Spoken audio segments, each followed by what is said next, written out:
Morning, morning guys. Last pasok namin ngayong Sabado.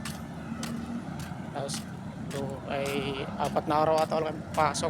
Simula bukas, Lunes. So Huwebes ang balik namin. Ay magpapasko na kasi. Wala kami. Wala kang Christmas party ata. Wala namang paramdam yung engineer namin. Kung mayroon o wala. Makulimlim na hapon. Hapon. Umaga pala ngayon. Dito ko pupunta ko ng highway kay dito daw mag-aabang ako ng service namin sa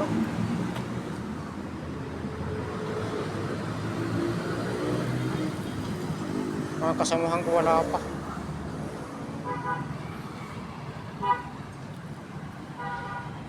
Antayin muna tayo guys kay wala pa sila.